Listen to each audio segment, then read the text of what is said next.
Hello, I'm Joel Jasper, the Compliance Officer for Morgan White Group and the Agency Manager for MWG Employer Services.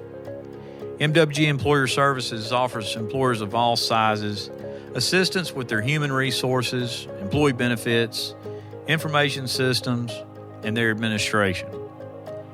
We developed this series to help employers better understand their responsibilities associated with the employer mandate and reporting requirements under the Affordable Care Act. And there's no way I can include every detail that could impact an employer and all employers in their specific situations. So if you need more information or assistance in complying with the Affordable Care Act or any other issues associated with human resources, please give us a call at 877-759-5765 or visit our website at mwgemployerservices.com.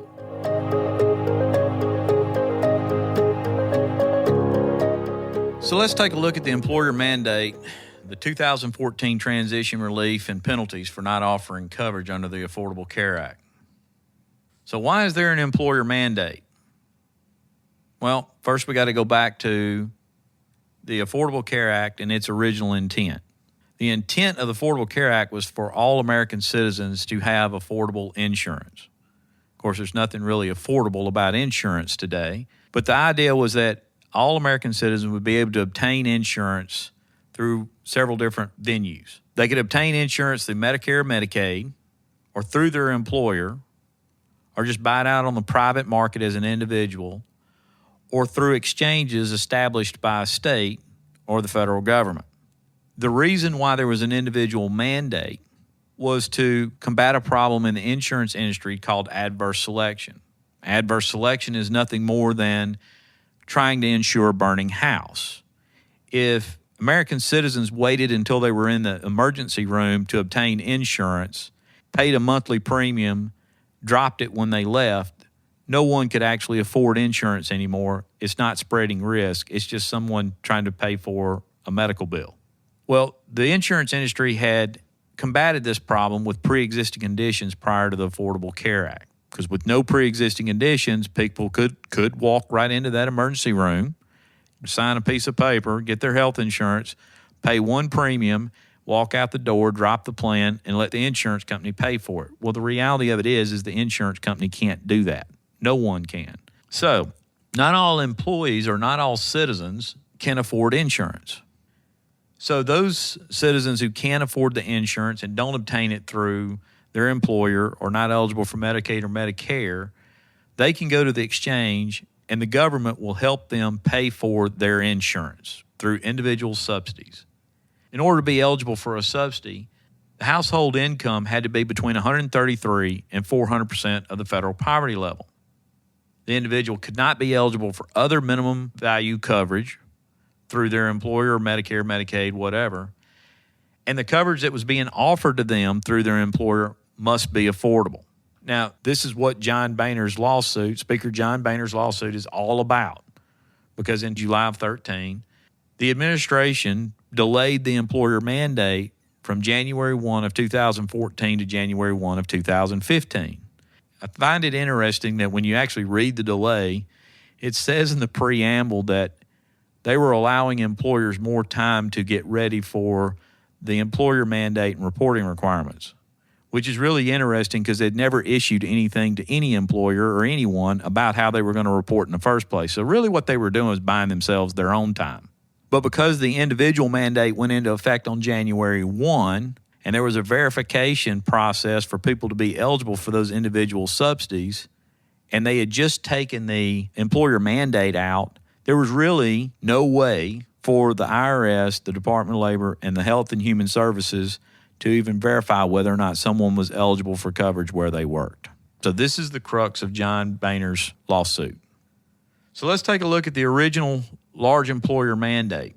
So under the original rules, beginning plan years on or after January 1, 2014, an applicable large employer must offer to at least 95% of all of their full-time employees health insurance coverage that meets the minimum value standards and is affordable. Now, these minimum value standards is kind of complicated because really We hear it as being 60% of the charges have got to be covered, when that's not really accurate.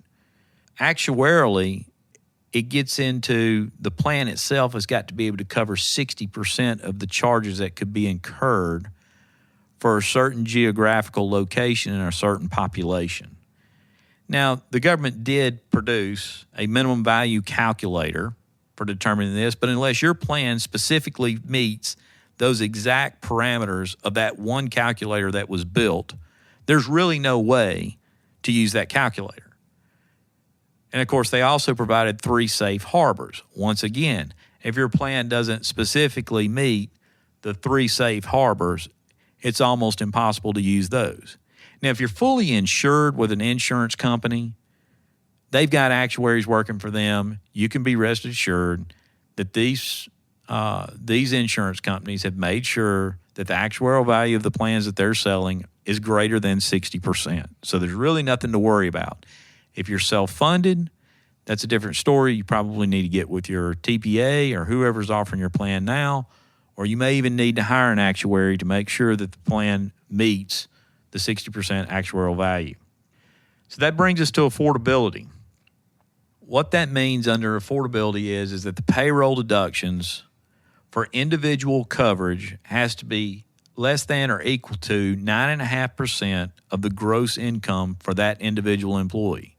Now, under the original law, when it was written, not the regulations that came out of it, but the original law, that 9.5% had to apply to dependent coverage as well. But it also had to deal with household income. So finally, when the law got to someone at the Department of Labor or the IRS and they started looking at this and under the enforcement going, how would an employer know the household income of their employees? I can only imagine employers going out and going, okay, now I need to know how much your spouse makes, and I got to track that. And I can imagine employees going, no way. I can imagine all the lawsuits that would come out of that. So finally, somebody wised up to the fact that there is no way an employer can track the household income of their employees.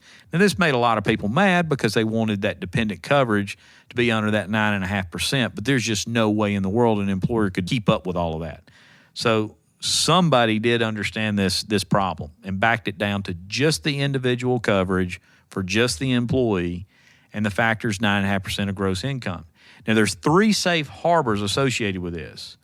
W-2, which means the W-2 wages that person's going to make that year or the previous year. Rate of pay, which is a little bit easier to do, i.e. $7.25 an hour or $9 an hour times 30 hours, whatever you're going to use there, or the federal poverty level. Now, what's interesting is if you use the federal poverty level in the reporting requirements, you get some advantages there too as far as simplifying your reporting requirements. Just to give an idea of what this math looks like, if you use the federal poverty level, it comes out to $92.38 per month would be the maximum that you could charge for individual coverage, for your employees' individual coverage for just themselves, and be under the threshold of the safe harbor. That's based off the 2014 federal poverty level. And all you do is you take 9.5% of that and divide it by 12, and you get the $92.38. Now, interestingly enough, if you use the minimum wage rate of $7.25 an hour, multiply that out times 30 hours a week times 52 weeks, and then divide that by 12 months, you're going to come out with a figure of about $89. So the federal poverty level is actually slightly higher than the minimum rate of pay of $7.25 an hour. So what changed? Well, in July of 2013, the administration issued a delay on the employer mandate from January 1, 2014 to January 1, 2015.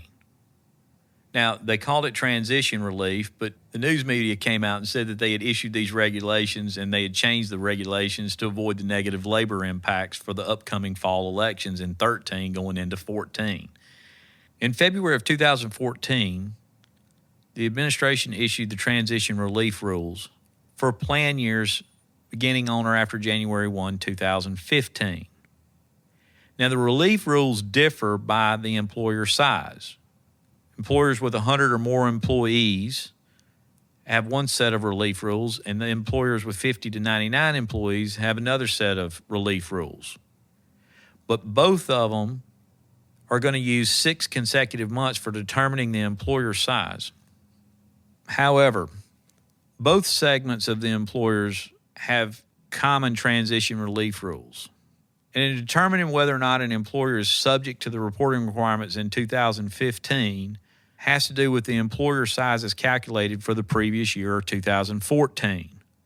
So one of the transition relief rules for 2015 was that instead of using the entire year in calculating the number of employees or the employer size, the employer could use any 6 consecutive months in 2014 for determining the employer size for the purposes of 2015 requirements. Now, in a previous segment, I went over the calculations for determining the employer size. So I'm not going to get into that in this segment. Another part that applies to both employer sizes or the penalties are based off of the employer's full-time employees minus the first 80 employees as opposed to minus the first 30 employees. And you are a 100-plus employer, you will be required as of January 1, regardless of whatever plan year you made, to be offering coverage to at least 70% of your full-time employees. Now, this is under the transition relief. So, the original law said you had to make an offer to 95% of the full-time employees. For only 15, it's 70% of your full-time employees. That's to be considered as making an offer. Now, for employers with 50 to 99 employees, the rules are a little bit different. Provided that the employer has not made any changes in their staff or the work hours on or after February 9, 2014, or they didn't change their health plan in any way or the way they offer that health plan, then they'll only have to certify through their 6056 reporting requirements they're going to take the transition relief for that year. Now, I think it's important to note that a lot of employers believe, oh, well, I was told that, the employer mandate doesn't apply for me. And that's really a false sense of security right there, because the employer still has a requirement to report. Technically speaking, they still have a requirement under the law to be offering coverage. There's just no penalties associated with not offering the coverage. The problem here is that if an employer just carte blanche wants to take themselves out of the employer mandate altogether because somebody told them they didn't have to do anything, you're going to find yourself in trouble, because the penalties for not reporting could have been and probably will be higher than the penalties for not offering the coverage. So let's get into the penalties associated with an employer who doesn't comply with the employer mandates. Well, there's 2 types of penalties, and I like to refer to them as a penalty for not offering coverage at all, and the other one is for offering coverage that may be unaffordable to some people. I also refer to them sometimes as the sledgehammer penalty and the tack hammer penalty. So the sledgehammer penalty is not offering any coverage to your employees. So let's just say an employer says, I'm not going to offer coverage, I'm not worried about it, I'm just not going to do it. Well, if they have an employee that goes to an exchange and receives a subsidy, that employer will be subject to a $2,000 annual penalty for each full-time employee. Now, what's kind of strange about this is we hear the $2,000, but really the penalty's assessed on a monthly basis. So if you take $2,000 divided by 12, you come up with a monthly figure of $166.67. And the way the penalty's assessed is for each full-time employee for each month minus the first 30 employees. So if an employer had only 29 full-time employees, they're still not going to get assessed. Now, most employers don't have the same number of full-time employees for every month throughout the year, and that's why they broke this down to the penalty is based off of a dollar amount, or that $2,000 divided by 12, which is $166.67 for each employee throughout each month. Now, for 2015 only, instead of the first 30 employees being subtracted from that number, it's the first 80. Now, this is why I've heard a lot of people out there say, well, I'm between 50 and 99. I'm not subject to the employer mandate. It is not accurate at all. You're still subject to the employer mandate. They're just not going to basically put a penalty on you because you're going to subtract the first 80 full-time employees. The unaffordable coverage, the second one, the tack hammer penalty. So let's say I'm an employer that's offering coverage to all 95% or 70%, doesn't really matter at this point, to all of my full-time employees, but I've got just a couple of employees that their income level doesn't meet the 9.5% threshold, and they turn the coverage down, and they go to the exchange and get a subsidy. Well, for those people, I'm going to pay $250 a month for each one of them that is receiving a subsidy for each month that they receive that subsidy. So that $2,000 jumps up to $3,000, again, divided by 12 is $250 a month, and I'm going to pay a penalty to the IRS for each month that I had an employee receiving that subsidy, even though I was offering to everybody. The key here is the assessments are levied at the end of the calendar year, and they're based off of that monthly assessment. So once again, tracking and keeping up with employees is going to be a key factor here. Now, of course, when we get into talking about the reporting requirements, you'll see why, in order to make those reports work, is going to be an issue, because that's going to be your only defense against the IRS or the DOL coming in saying that one of your employees was receiving a subsidy, because then more than likely the employee's not going to tell you they're on a subsidy. So I hope this information was helpful in understanding the employer mandate, the transition relief, and the penalties for noncompliance. If you'd like to find out more about MWG Employer Services, the content I discussed, or how we can help you with the management of your employees, please give us a call at 877-759-5765 or check out our website at mwgemployerservices.com.